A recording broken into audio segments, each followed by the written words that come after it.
আসুন আমরা সরাসরি কোরআন থেকে শুনি, কারণ কোরআন থেকে শুনলে বরকত বেশি না কম? আরো জোরে বলেন, বেশি না কম? এটা এমন একটা কিতাব যে কিতাবে কোনো ভুল নাই। আছে? সন্দেহ আছে? সংশয় আছে? মুত্তাকিনদের জন্য এই বইটারে হেদায়েতের কিতাব করে নাজিল করলো কে? যালিকাল কিতাবু লা রাইবা ফি হুদাল লিল মুত্তাকিন।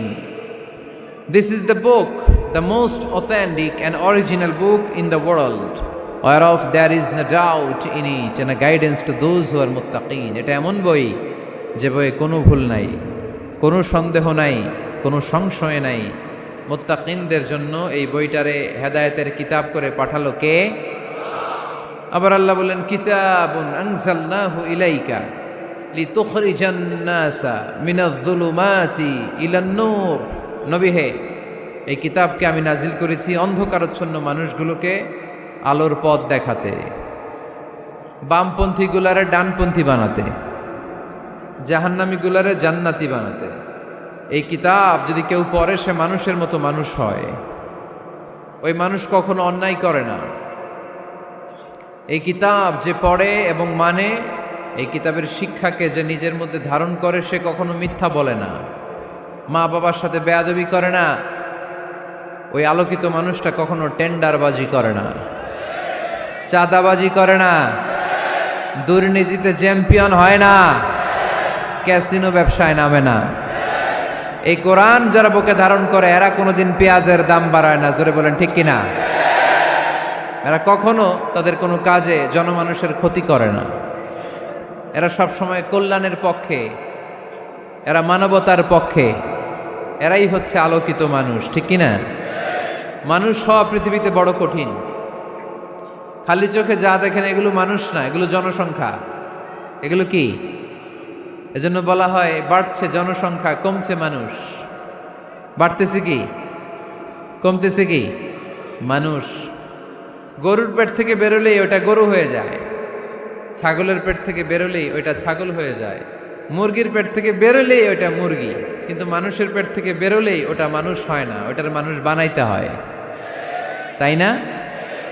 আবার গরুকে কেউ কোনোদিন বলে না, এই তুই গরুর মতো গরু হ।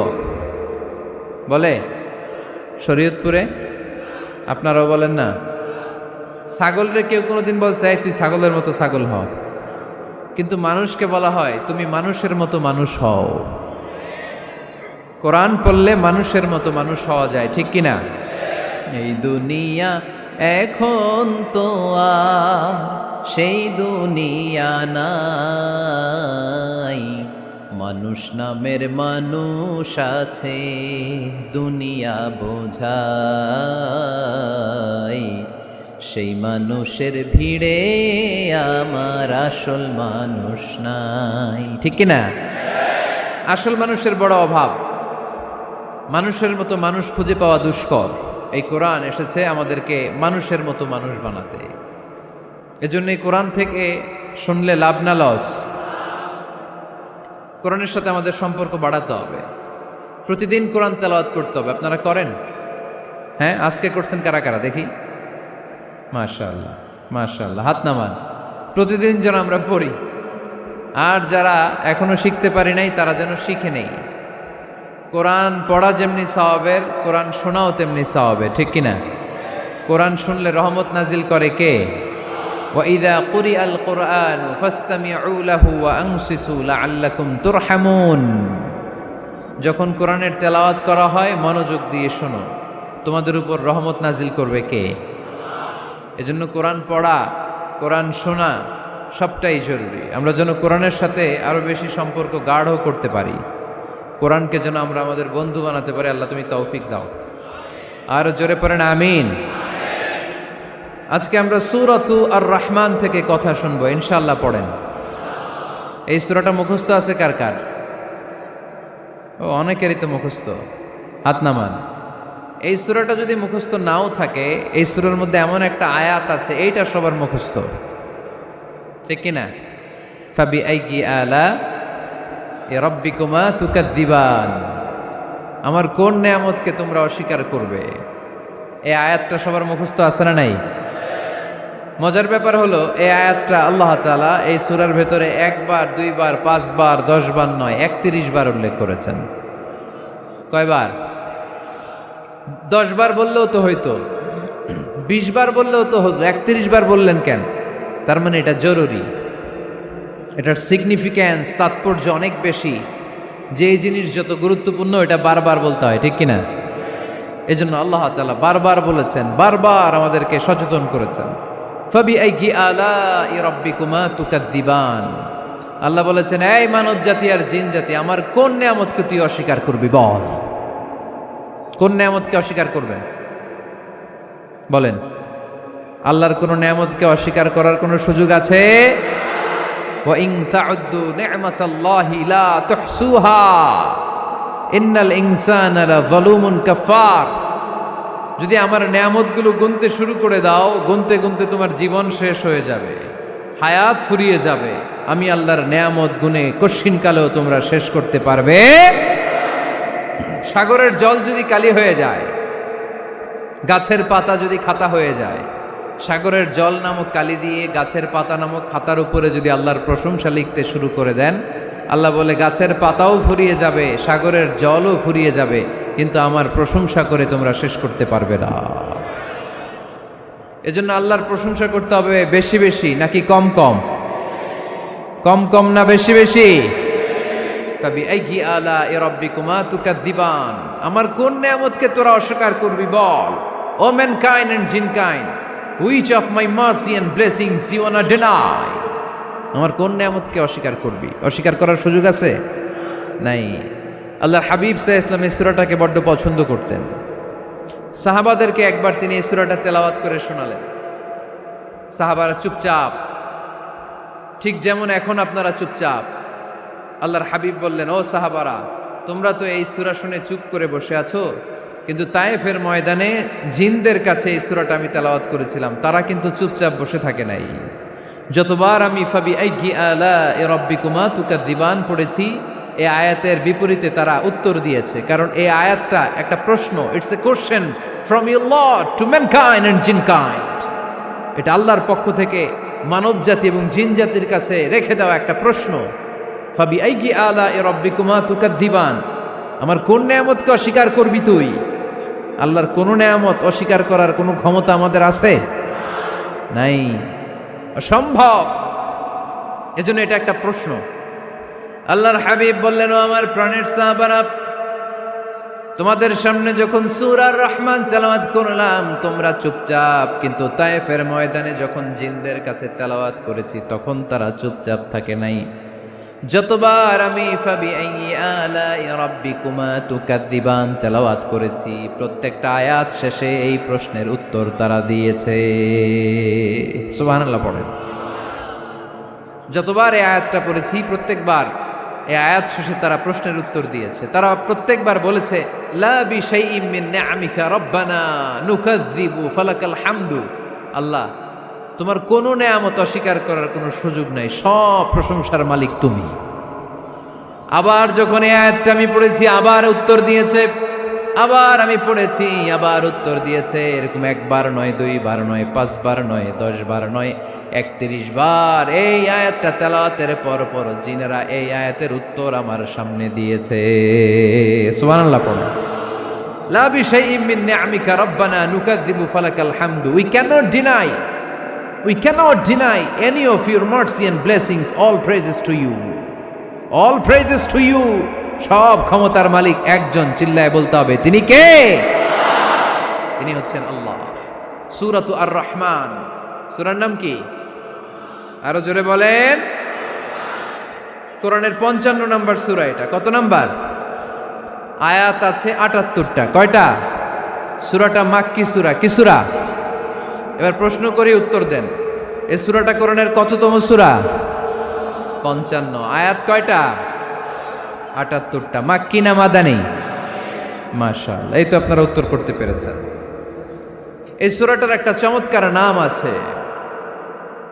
বাইহাকি শরীফে আল্লাহর হাবিব সাল্লাল্লাহু আলাইহি ওয়াসাল্লাম ইরশাদ করেন, ইন্না লিকুল্লি শাইইন আরুস ওয়া আরুসুল কুরআনি সূরাতু আর রহমান।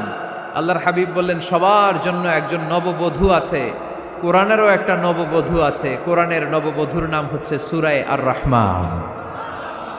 আওয়াজ করে সুবহানাল্লাহ বলতে পারলেন না? নববধূ বুঝেন তো? হ্যাঁ, নতুন বউ। নববধূ মানে কি? আল্লাহর হাবিব বললেন, ইন্না লিকুল্লি শাইইন আরুস ওয়া আরুসুল কুরআনি সূরাতু আর রহমান। সবার জন্য একটা নববধূ আছে, কোরআনেরও একটা নববধূ আছে। কোরআনের নববধূর নাম সূরা আর রহমান। নববধূ যেমনি বাসর রাতে হাতে পায়ে আলতা মেখে, বেনারসি শাড়ি পরে, লিপস্টিক দিয়ে, খোপায় ফুল দিয়ে, জুয়েলারি পরে, অর্নামেন্টস পরে, মেকআপ করে, পার্লারিং করে তার স্বামীর জন্য ওই রাতে সে নিজেকে উজাড় করে সাজায়, ঠিক কিনা? ঠিক তেমনি আল্লাহ তাআলা এই দুনিয়াতে আমাদেরকে কি কি নেয়ামত দিয়েছেন, আবার কি কি নেয়ামত জান্নাতে গেলে দিবেন, তার সব কিছু বর্ণনা করে এই সূরাটাকে তিনি উজাড় করে সাজিয়েছেন। সূরাটার নাম কি? আরো জোরে বলেন, কি নাম? আর রহমান। একটা দুর্বল বর্ণনায় এসেছে, দুর্বল বর্ণনায়, যে আল্লাহ তাআলা, স্বয়ং আল্লাহ তাআলা জান্নাতে জান্নাতীদেরকে এই সূরা আর রহমানটা নিজ কণ্ঠে তেলাওয়াত করে শোনাবেন। আমরা আল্লাহর কণ্ঠের তেলাওয়াত শুনতে চাই কি চাই না? আল্লাহর তেলাওয়াত কি আমাদের মতো তেলাওয়াত?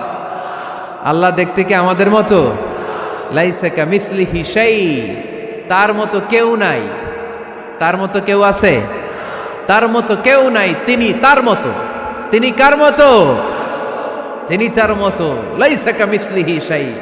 জান্নাতীরা যখন জান্নাতে ঢুকবে, আল্লাহ তাআলা প্রশ্ন করবেন, ও জান্নাতীরা, এই কোরআনে যত নাজ নেয়ামতের বর্ণনা দিয়েছিলাম তার সবগুলো কি তোমরা পাই টু পাই বুঝে পেয়েছো? জান্নাতীরা বলবে পেয়েছি। হঠাৎ এক জান্নাতি হাত তুলে বলবে, আল্লাহ একটা জিনিস তো পাই নাই। সবাই বলে পাইছি, তুমি পাও নাই। কি পাও নাই? কয় আমনেরই তো পাই নাই। সুবহানাল্লাহ পড়বেন না? আপনাকেই তো পাই নাই। সব দেখলাম, সব খাইলাম, সব দেখলাম, কিন্তু আপনারে তো দেখলাম না। আল্লাহ তাআলা তখন বিশাল জান্নাতের এক কনফারেন্স রুমে সবাইকে বসিয়ে আল্লাহর দিদার মানুষকে দেখাবেন। আল্লাহ তাআলা তার গোপন সৌন্দর্যকে সেদিন জান্নাতীদের সামনে প্রকাশ করে দিবেন। আল্লাহর হাবিব বসবেন ওই কনফারেন্স রুমে সবার সামনে। আল্লাহর হাবিবের পেছনে বসবে অন্যান্য নবীরা, তারপরে সোহাদা, সালেহীন, আউলিয়া সবাই বসবে। ওই জান্নাতের কনফারেন্স রুমে আমরাও যেন বসার জায়গায় পাই, আল্লাহ তুমি তৌফিক দিয়ে দিও। আল্লাহ তাআলা অনেকগুলো নূরের পর্দার পেছন থেকে নূরের ঝলকানি মারবেন। ওই ঝলকানি এক মুহূর্তের জন্য দিবেন। এক মুহূর্ত। কয় মুহূর্ত? 70,000 নূরের পর্দার কথা বলা হয়। এই বর্ণনাটাও দুর্বল। পর্দা আছে কিন্তু কয় হাজার জানে কে? আল্লাহ। ওই পর্দা সরিয়ে আল্লাহ তাআলা সৌন্দর্যের বা নূরের ঝলকানির এক আলোকচ্ছটা জান্নাতীদের সামনে তুলে ধরবেন এক মুহূর্তের জন্য। কয় মুহূর্ত? আলোকচ্ছটা দিয়েই আবার নাই, আবার সরায় ফেলবেন। ওই এক মুহূর্ত দেখে জান্নাতীরা পাগল হয়ে যাবে, অপলক নেত্রে তাকিয়ে থাকবে। এইভাবে চোখের পলক ফেলবে না, চোখ মেলে তাকিয়ে আছে। কিন্তু সামনে কিন্তু আল্লাহর নূর আর নাই, কারণ ওইটা আসছিল কয় মুহূর্তের জন্য? এক মুহূর্ত পরে নাই। কিন্তু কি যে দেখলাম, কত সুন্দর! কোটি কোটি বছর এরকম অপলক নেত্রে জান্নাতীরা তাকিয়ে থাকবে।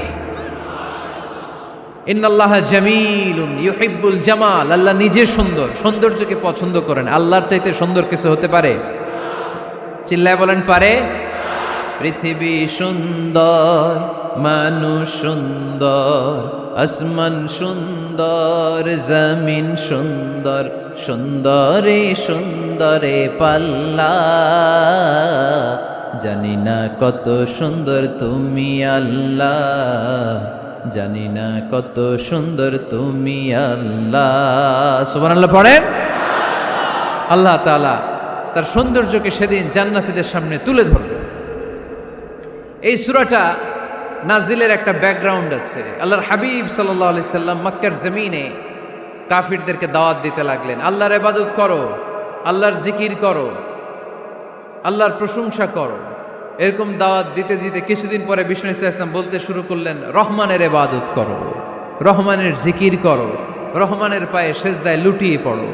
তখন কাফেররা প্রশ্ন শুরু করে দিল, মুহাম্মদ এতদিন বলতা আল্লাহ, এখন কইতেছো রহমানের কথা, আসলে কোনটা? আল্লাহরে তো আমরা চিনি, রহমানরে তো আমরা চিনি না। আল্লাহর দাওয়াত দিচ্ছ, আল্লাহর গুণগান গাইছো, আল্লাহকে আমরা চিনি জানি, কিন্তু রহমানটা আবার কে? সে আবার কবে আসলো, কোত্থেকে আসলো, কবে থেকে আছে, কতদিন থাকবে? রহমানরে তো আমরা চিনি না। ওরা রহমান চিনে না। এজন্য আল্লাহ তাআলা রহমানকে চিনায় দেওয়ার জন্য আর রহমান নামে একটা সূরাই নাজিল করে দিলেন। وَإِذَا قِيلَ لَهُمُ اسْجُدُوا لِلرَّحْمَنِ قَالُوا وَمَا الرَّحْمَنُ, যখন তাদেরকে বিশ্বনবী বললেন রহমানের পায়ে সিজদা দাও, রহমানের জন্য সিজদায় লুটিয়ে পড়ো, ক্বালু ওয়ামার রহমান, তারা বলল রহমানটা আবার কে? রহমান কে? আল্লাহ চিনি, রহমানরে তো চিনি না। এখন রহমানকে এটা চিনানোর দরকার আছে না নাই? রহমানকে এটা চিনানোর জন্য আল্লাহ তাআলা আর রহমান নামে কোরআনে একটা সূরা নাজিল করলেন। চিল্লায়ে পড়েন আল্লাহু আকবার। কাফেরদেরকে জানানোর জন্য রব্বুল আলামিন সূরাত আর রহমান নাজিল করলেন আর বললেন আর রহমান আল্লামাল কুরআন খলাকাল ইনসান আল্লামাহুল বায়ান। দয়াময় রহমান শেখালেন কোরআন, বানালেন ইনসান শেখালেন বায়ান। দয়াময় রহমান শেখালেন কোরআন, বানালেন ইনসান শেখালেন বায়ান। দয়াময় রহমান শেখালেন কোরআন, বানালেন ইনসান শেখালেন বায়ান। দয়াময় রহমান শেখালেন কোরআন, বানালেন ইনসান শেখালেন বায়ান। আল্লাহু আকবার। আল্লাহ বলেন রহমানকে চিনো না? আর রহমান আল্লামাল কোরআন খলাকাল ইনসান আল্লামাহুল বায়ান। আমি হলাম রহমান, আমি দয়াময়, আমি মেহেরবান। আমার দয়ার কোনো শেষ নাই, আমার মায়ার কোনো শেষ নাই। আমার দয়া ভালোবাসা ছাড়া এই পৃথিবীতে কোনো কিছু হওয়া সম্ভব। ওয়াসিআত রাহমাতি কুল্লা শাই, সব জায়গায় আমার আল্লাহর রহমত আছে না নাই? আল্লাহর রহমত ছাড়া এক ফোঁটা বৃষ্টি আকাশ থেকে জমিনে ঝরে? আল্লাহর রহমত ছাড়া একটা গাছের পাতা মাটিতে পড়ে? আল্লাহর রহমত ছাড়া একটা শ্বাস আমরা ভেতরে ঢুকাতে পারি? আল্লাহর রহমত ছাড়া পৃথিবীতে কিচ্ছু সম্ভব না। চিল্লায় বলেন ঠিক কিনা? আমার আল্লাহর দয়া ভালোবাসা যে কত বেশি আমরা জানি না, আমরা জানি না। আরশের বুকে আল্লাহ বিশাল সাইনবোর্ডে লিখে রেখেছেন সাবাকাত রাহমাতি গাদাবি, সাবাকাত রাহমাতি গাদাবি। এর মানে হচ্ছে আমার রাগের উপরে আমার দয়া বিজয় লাভ করেছে। সাবাকাত রাহমাতি গাদাবি, আমার রাগও আছে, আল্লাহর রাগ আছে না? আমার দয়াও আছে, আল্লাহর দয়া আছে না? আল্লাহ বললেন আমার রাগও আছে, আবার আমার দয়াও আছে, তবে জেনে রেখো আমার রাগের চেয়ে দয়া বেশি। আল্লাহর কোনটা বেশি? দয়া বেশি। আমাদের পাপ অন্যায় যত বড় হোক, মনে রাখবেন আল্লাহর দয়া তার চাইতেও বড়। নাকি ছোট? আপনি যত বড় পাপ করেন না কেন, আমাদের জন্য আল্লাহর পক্ষ থেকে দয়া আছে না নাই? বনি ইসরাইলের এক লোক সিরিয়াল কিলার ছিল, খালি মার্ডার করতো, সিরিয়াল মার্ডার। একটা, দুইটা, তিনটা, 10টা, 5টা করতে করতে করতে করতে 99টা মার্ডার করেছে। কয়টা? এলাকায় আছে নাকি এরকম কেউ? 99টা মার্ডার। কল্পনা করা যায়? 99 জন মানুষকে সে নিজ হাতে হত্যা করেছে। 99 মার্ডার করার পরে তার মনে ভয় আসলো, হায় রে, না জানি আল্লাহ আমার সাথে কেমন আচরণ করে আখিরাতে। আমার তওবা আছে কিনা কপালে জানি না, আমার তো ক্ষমা নাই, কি করব আমি? তো সে লোকজনদেরকে জিজ্ঞেস করলো আমার ক্ষমা আছে কিনা, এটা কে বলতে পারবে? আমাকে আল্লাহ মাফ করবে কিনা? তারা সবাই বললো এই এলাকায় এক আল্লাহর ওলি আছে, তার কাছে যাও। সে আল্লাহর ওলির কাছে যেয়ে বলে, ও আল্লাহর ওলি, আমি 99টা হত্যা করেছি, 99টা মার্ডার, আমার কপালে ক্ষমা আছে কিনা তুমি একটু বলো। আল্লাহর ওলি কই, কি বললা? 99টা মার্ডার? হায় হায় সর্বনাশ, তোর কোনো ক্ষমা নাই। এবার যে মার্ডার করছো কয় আমার যেহেতু ক্ষমা নাই, তোরে বাঁচায় রেখে লাভ কি, তোরেও দিলাম শেষ করে। এবার সেঞ্চুরি করে ফেলাইছে। কথা বুঝতেছেন? আমার যেহেতু